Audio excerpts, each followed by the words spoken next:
Bismillahirrahmanirrahim. Alhamdulillahirabbil alamin. Hamdan katsiran thayyiban mubarakan fih kama yuhibbu rabbuna wa yardah.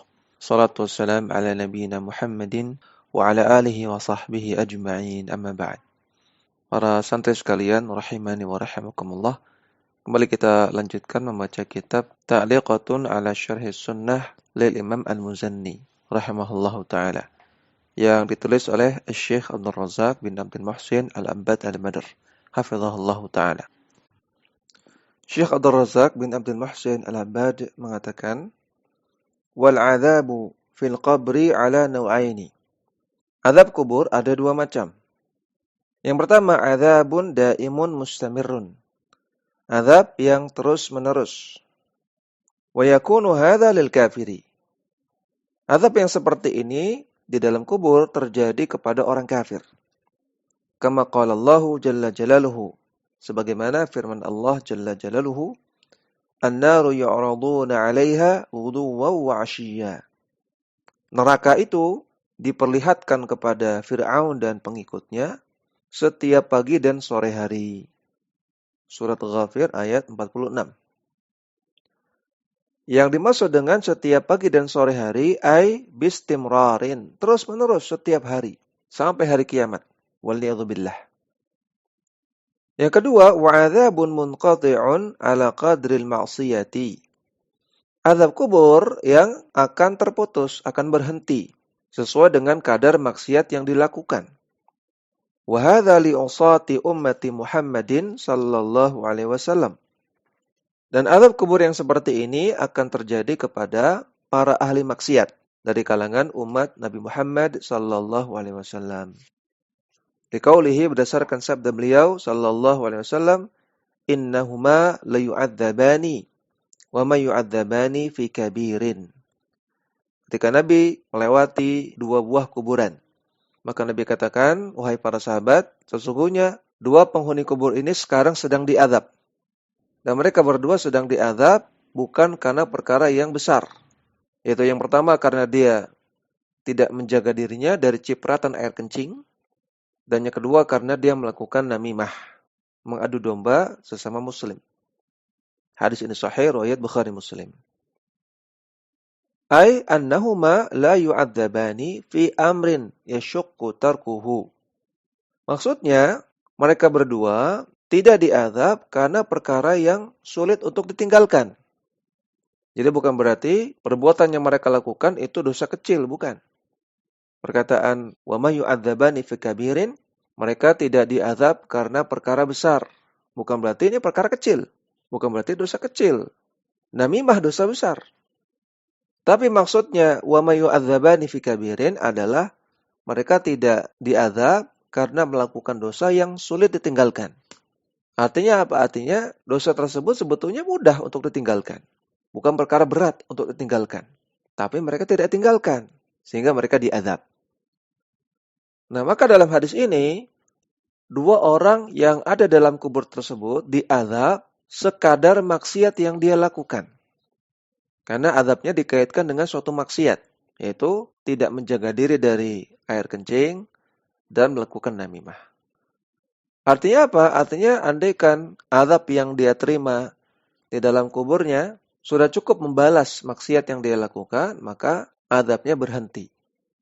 Dan setelah itu dia mendapatkan nikmat kubur. Karena ini terjadi pada orang-orang mukmin, masih punya iman, namun mereka bermaksiat, maka mereka diazab di dalam kubur sesuai dengan maksiatnya. Setelah itu mereka mendapatkan nikmat kubur. Maka di sini kita lihat tentang keutamaan tauhid. Selama seseorang itu masih punya tauhid ketika dia meninggal, maka andaikan dia diazab di dalam kubur, dia tidak akan diazab selama-lamanya. Dia tetap akan mendapatkan nikmat kubur. Wal 'adzabu wan na'imu fil qabri yaqa'u 'alal arwahi wal abdani. Azab kubur, demikian juga nikmat kubur, itu terjadi pada ruh dan pada badan. Artinya dirasakan oleh ruh si mayit dan juga terkadang efeknya terjadi pada badan. Jadi kata Syekhul Islam Ibnu Taimiyah bahwasanya pada asalnya azab dan nikmat kubur itu dirasakan oleh ruh. Sehingga kita orang yang hidup nggak bisa lihat. nggak bisa lihat apa yang terjadi pada si mayit. Karena dirasakan oleh ruh si mayit. Tapi terkadang, ini terkadang tidak selalu. Terkadang juga dirasakan oleh badan si mayit. Sehingga kita bisa melihat efeknya. Terkadang kita lihat ada mayit yang dia hangus di dalam kuburnya. Waliyadzubillah. Kadang kita lihat ada mayit yang dia bernanah di dalam kuburnya. Waliyadzubillah. Dan bentuk-bentuk yang lainnya. Jadi pada asalnya dirasakan oleh ruh, namun terkadang dirasakan juga oleh badannya. Wa yashmulu kulla man huwa mustahiquhu sawa'un qubira aw ihtaraqa aw gharaqa. Dan nikmat atau azab kubur itu akan terjadi kepada orang-orang yang memang berhak mendapatkannya. Baik cara matinya dia dikubur ataukah terbakar sehingga menjadi abu, tidak dikubur, ataukah dia tenggelam sehingga hilang di lautan, tidak dikubur, atau dia hilang di atas gunung, tidak dikubur, atau yang lainnya. Maka mereka semua tetap akan mendapatkan nikmat dan azab kubur. Sehingga orang mendapatkan nikmat atau azab kubur tidak harus dikubur. Innama udhifa lil qabri bi'tibaril asli wal ghalibi. Namun kenapa disebut sebagai nikmat kubur dan azab kubur? Ada kata-kata kuburnya. Jawabannya udhifa lil qabri, disematkan kata-kata kubur di situ bi'tibaril asli, karena hukum asalnya orang yang mati itu dikubur. Wal ghalibi, dan kebanyakannya, mayoritasnya orang yang mati dikubur. Sehingga disebutkan dengan kubur, azab kubur, nikmat kubur. Tapi bukan berarti pembatasan, bukan berarti orang yang mendapatkan nikmat atau azab kubur itu harus dikubur dulu. Kemudian kenapa Syekh Abdul Razak Al-Abad mengatakan bahwasanya yang mendapatkan nikmat atau azab kubur adalah yang berhak menerimanya? Apakah ada orang yang tidak menerima azab kubur? Jawabannya ada. Siapa mereka? Yaitu para nabi, para rasul, dan para syuhada. Mereka adalah orang-orang yang tidak mengalami pertanyaan kubur, tidak mengalami fitnah kubur, dan mereka juga tidak akan mengalami azab kubur sama sekali. Mereka langsung mendapatkan nikmat kubur. Adapun orang-orang selain mereka, maka akan mendapati pertanyaan kubur dan akan mendapati nikmat atau azab kubur bagi orang-orang yang berhak menerimanya. Qauluhu wa ba'dal bila mansyuruna. Al-Imam Al-Muzanni rahimahullahu ta'ala mengatakan, dan para hamba setelah kematiannya mereka akan dikumpulkan. Ai mab'utsuna, maksudnya mereka akan dibangkitkan kembali. Fa ba'da an tabla ajsamuhum wa yunfakhu bis-suri tushaqqu quburuhum. Dan setelah jasad mereka mati, kemudian mereka mengalami alam kubur, kemudian yunfakhu bis-sur, ditiup sangkakala, kemudian tushaqqu quburuhum, dibukalah kubur-kubur mereka. Kubur mereka akan terbuka. Wa yuhyihimullahu subhanahu wa ta'ala. Dan setelah itu Allah subhanahu wa ta'ala akan menghidupkan mereka. Kama qala ta'ala, sebagaimana Allah ta'ala berfirman, thumma amatahu fa'aqbarah. Kemudian Allah akan mematikan dia dan dia akan dikuburkan. Thumma idza syaa ansyarah. Kemudian ketika Allah inginkan, maka dia akan dikumpulkan. Artinya akan dibangkitkan. Surat Abasa ayat 21 sampai 22. Qauluhu wa yaumal qiyamati ila rabbihim mahsyuruna. Al-Muzanni mengatakan, dan di hari kiamat mereka akan dikumpulkan kepada Rabb mereka. Al-hasyru fil lughati huwa al-jam'u. Al-hasyr secara bahasa Arab artinya al-jam'u, pengumpulan. Wal muradu jam'u ajza'il insani ba'da tafarruqiha. Namun maksudnya al-hasyr di sini adalah digabungkannya kembali bagian-bagian jasad manusia setelah sebelumnya terpisah-pisah. Terpisah tulang belulang dengan dagingnya, ya, terpisah antara badan dengan kepalanya, dengan tangannya. Maka di hari itu dikumpulkan kembali. Wa ihya'uhu fi dzalikal mau'idi. Dan setelah dikumpulkan jasadnya, kemudian dihidupkan. Fi dzalikal mau'idi, pada hari yang dijanjikan tersebut. Fayusyarun nasu ala sa'idin wahidin. Kemudian mereka dikumpulkan di dalam suatu tanah lapang yang sama. Ya, maka perhatikan di sini ada dua tafsiran al-hasyr. Tafsiran yang pertama, al-hasyr artinya pengumpulan bagian-bagian tubuh manusia setelah sebelumnya tercerai-berai. Setelah dikumpulkan, kemudian dihidupkan. Ini tafsiran yang pertama. Tafsiran yang kedua, pengumpulan orang-orang di tempat yang sama, yaitu padang mahsyar. Atau juga disebut dengan al-mauqif. Jadi ada dua tafsiran, dan lebih utama kita gabungkan dua-duanya.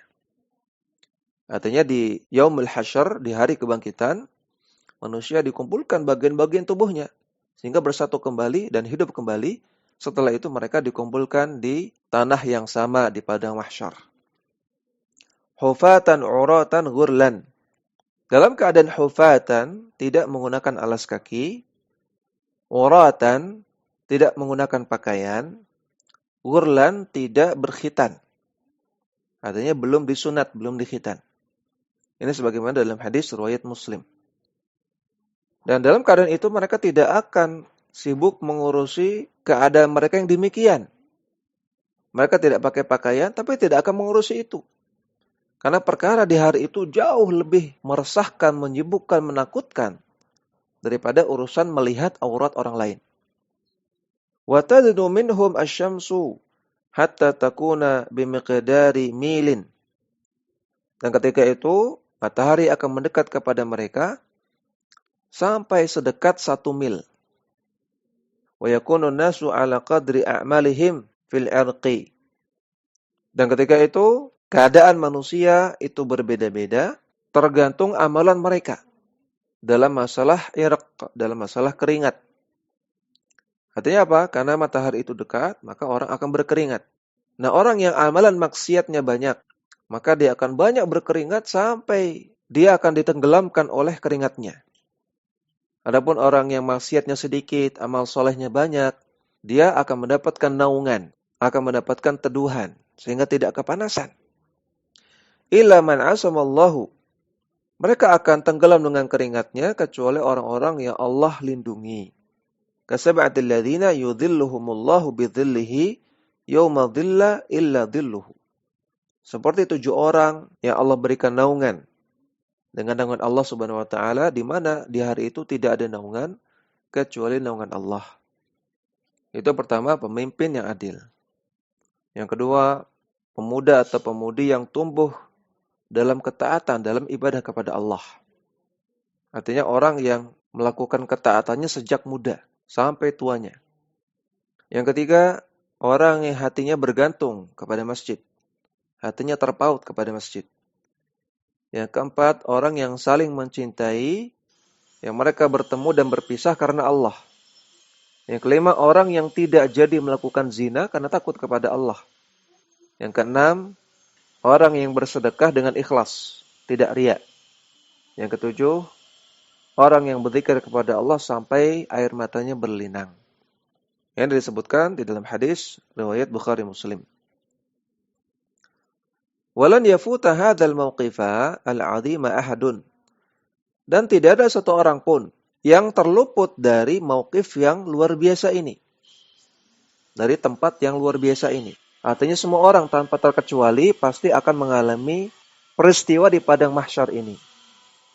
Qala Allah Jalla Jalaluhu, Allah Jalla Jalaluhu berfirman, wa yawma nusayyirul jibala wa taral arda barizatan wa hasyarnahum falam nughadir minhum ahada.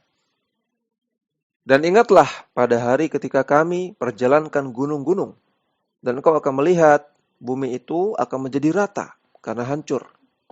Dan akan kami kumpulkan mereka di padang mahsyar, dan tidak akan kami tinggalkan, tidak akan kami kecualikan satu orang pun. Kata Allah, falam nughadir minhum ahada. Tidak ada satu orang pun yang ditinggalkan, tidak ada satu orang pun yang tidak ikut. Semua akan mengalami peristiwa di padang mahsyar.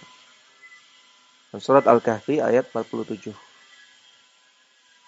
Qauluhu waladal ardi alaihi muhasabuna. Al-Muzani mengatakan akan dipaparkan kepada mereka amalan-amalan mereka. Dan mereka muhasabuna akan dihisab, akan dihitung amalan-amalannya. Syekh Abdul Razak mengatakan al-ardu 'ala Allah jalla jalaluhu wal hisabu thabitun bil kitabi was sunnati wal ijma'i. Al-ardu, pemaparan amalan di hadapan Allah, dan juga al-hisab adalah dua perkara yang sabit, yang sahih adanya, yang pasti ada. Berdasarkan dalil Al-Quran, Sunnah, dan Ijma'. Kama qala ta'ala, sebagaimana Allah Ta'ala berfirman, فَوَرَبِّكَ لَنَسْأَلَنَّهُمْ أَجْمَعِينَ. Dan demi Rabbmu, demi Allah, sungguh kami akan menanyakan mereka semua. عَمَّا كَانُوا يَعْمَلُونَ, tentang apa yang mereka amalkan di dunia. Dan surat Al-Hijr 92-93. Wal hisabu huwa itla'ul ibadi ala a'malihim yaumal qiyamati.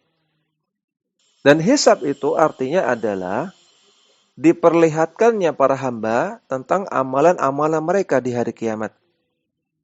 Wa huwa ala nau'aini, dan hisab itu ada dua macam.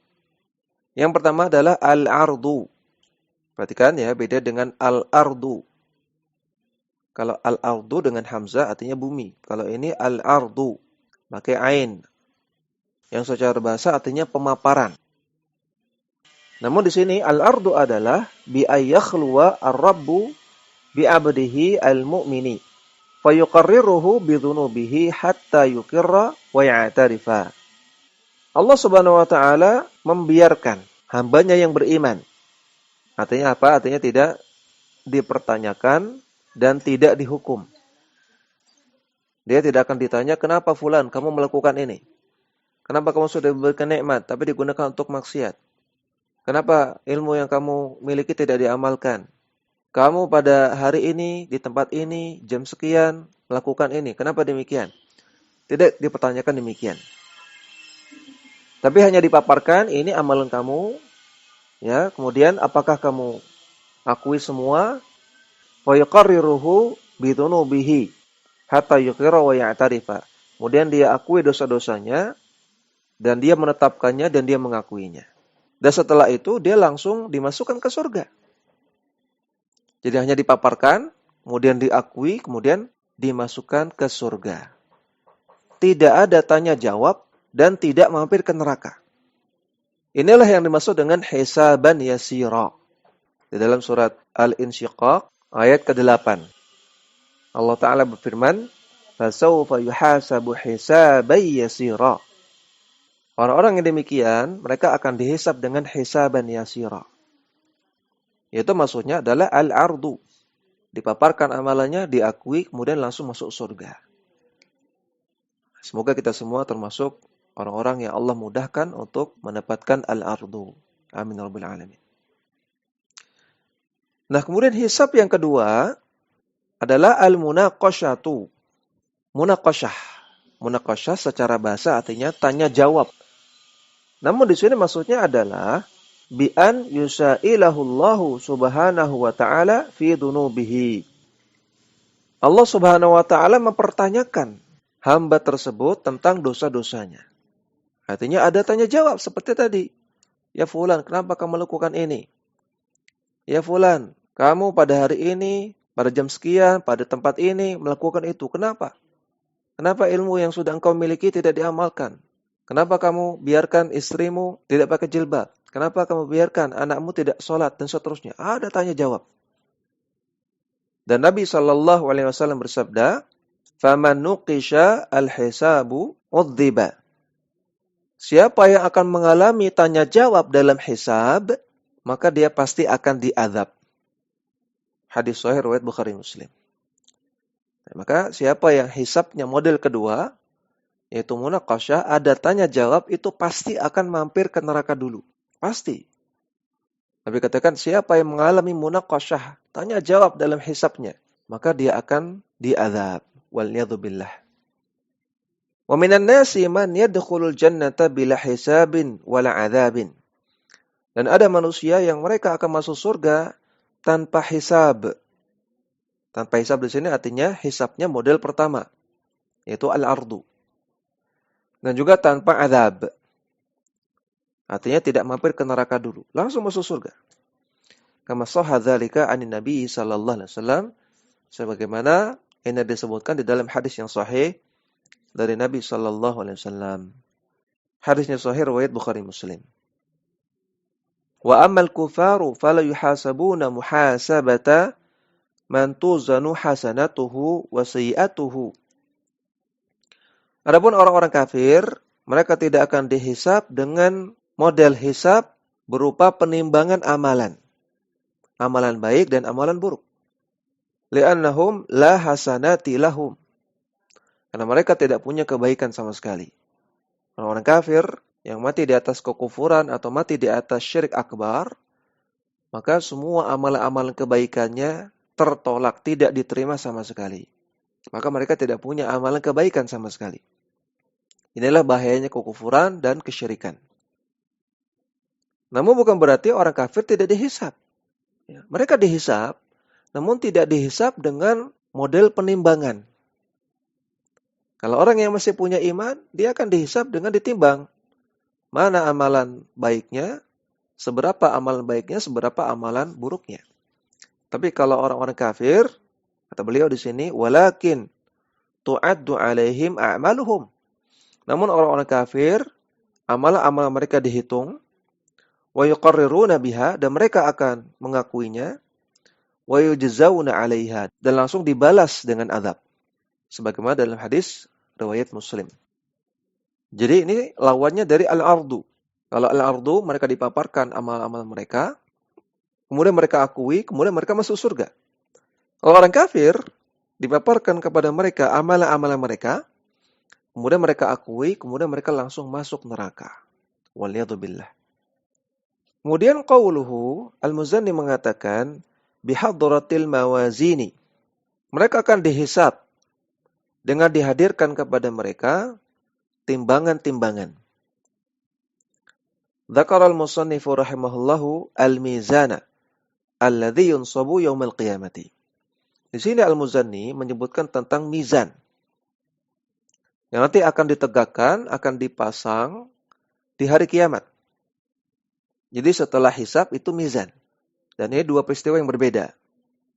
Hisab itu pemaparan amalan, adapun mizan itu penimbangan amalan. Wa huwa mizanun haqiqiyun wahidun lahu kifatani. Dan mizan di sini adalah mizan yang hakiki, mizan yang sebenarnya. Ya, timbangan sebagaimana kita ketahui timbangan. Yaitu berupa sebuah timbangan yang punya dua lempengan, yang punya dua sisi. Ini sifat timbangan yang disebutkan dalam Al-Quran dan As-Sunnah. Ya, bahwasanya dia berupa timbangan yang sebenar-benarnya, bukan kiasan, dan dia punya dua lempengan, kanan dan kiri. Adapun bagaimana detail-detail sifatnya, warnanya apa, kemudian seberapa tingginya, kemudian bagaimana coraknya, apakah ada talinya, rantainya, wallahu ta'ala a'lam, kita tidak tahu. Yang jelas, wajib kita yakini adanya timbangan berupa timbangannya hakiki di hari kiamat. Wa jumi'a fi qaulillahi ta'ala. Dan tentang sifat mizan ini, Allah kumpulkan di dalam firman-Nya, wa nadha'ul mawazin al-qisṭa.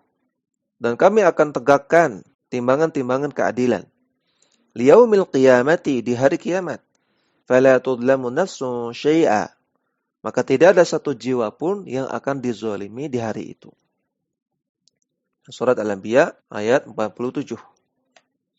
Bi'tibari ma yuzanu alaihi, adapun tentang apa yang ditimbang di dalam timbangan tersebut, fa innal a'mala tuzanu. Pertama, amalan-amalan si hamba ditimbang. Wa sahaiful a'mali tuzanu aidan. Demikian juga lembaran-lembaran catatan amalan juga ditimbang. Wa yuzanul abdu nafsuhu kadzalika. Demikian juga orangnya juga ditimbang. Jadi ada khilaf di antara ulama tentang apa yang ditimbang. Sebagian ulama mengatakan yang ditimbang itu adalah amalannya. Sebagian ulama mengatakan yang ditimbang itu adalah lembaran-lembaran catatan amalannya. Sebagian ulama mengatakan yang ditimbang itu orangnya.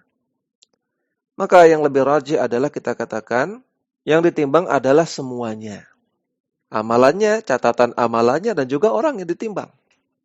Jadi kalau ada khilaf ulama, yang ketika itu tidak ada dalil yang sharih, yang jelas, dan pendapat-pendapat yang ada itu bisa digabungkan, maka lebih utama digabungkan. Kaidahnya al-jam'u afdalu minat tarjih. Menggabungkan pendapat yang ada itu lebih utama daripada memilih salah satu. Dan menggabungkan 3 pendapat di atas tidak mustahil. Di hari kiamat tidak mustahil. Bahwasanya di mizan, di timbangan, akan ditimbang semuanya. Amalannya, catatan amalannya, dan orang yang ditimbang. Adapun bagaimana kaifiyahnya, bagaimana detail-detailnya, gimana orang kok ditimbang bersama amalannya, bersama dengan catatan amalan, gimana bentuknya? Wallahu a'lam, kita nggak tahu. Namun di hari kiamat itu bukan perkara yang mustahil. Maka ala kulli hal wajib kita mengimaninya. Ini yang bisa kita baca, mudah-mudahan bermanfaat. Wassallallahu ala nabiyyina Muhammadin wa ala alihi wa sahbihi wasallam.